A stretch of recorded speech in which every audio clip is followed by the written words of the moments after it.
Boubacar Sanfo est élu à l'unanimité président de la Fédération burkinabé de handball. Les 29 votants ont tous approuvé sa nomination lors de l'élection. Ce nouveau mandat que Sanfo place sous le signe de la combativité et de la cohésion marque le début d'un engagement de 4 ans. Avec son équipe, il compte insuffler une nouvelle dynamique à la fédération afin de rehausser la position du handball burkinabé sur la scène internationale. Un programme élaboré est déjà en place pour atteindre cet objectif. Axe 1. L'amélioration de la gouvernance administrative et financière. Mettre en place une gouvernance inclusive, vertueuse, transparente au sein de la fédération. Être à l'écoute de l'ensemble des acteurs du handball. Mettre en place une cellule de suivi, contrôle et conseil des actions de la fédération. Axe 2. Promotion du handball et renforcement des capacités techniques des acteurs. Organiser chaque année le championnat national dans toutes les catégories. Améliorer les traitements des licences. Axe 3. Développement de la coopération et du partenariat.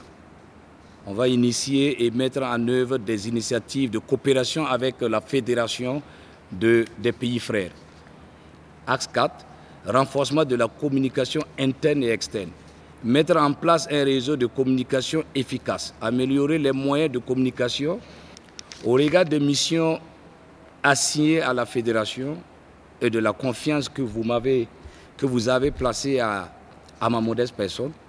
Je voudrais vous rassurer de mon engagement à donner le meilleur de moi-même afin que le handball burkinabé puisse rayonner davantage au cours de mon mandat et bien au-delà. La présidente sortante de la Fédération burkinabé de handball, Stella Tapsoba, a suivi avec une grande attention cette assemblée générale élective. Au cours de son mandat, de nombreux acquis ont été enregistrés et plusieurs défis relevés. Malgré les embûches rencontrées dans la mise en œuvre de son programme, la majorité des objectifs initiaux ont été atteints.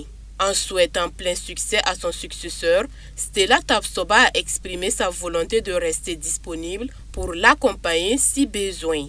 Et aujourd'hui, c'est la fin de la 4e année de notre mandat et nous devions, selon les directives du ministère des Sports, de la Jeunesse et de l'Emploi, procéder à l'Assemblée générale élective.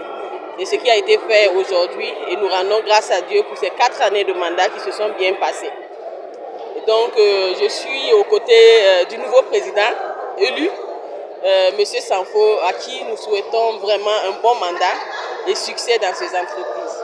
L'Assemblée générale législative s'est déroulée dans une atmosphère conviviale et dans le respect des règles de vote. Au cours de cette réunion, 2 commissaires aux comptes ont également été désignés par voie de suffrage.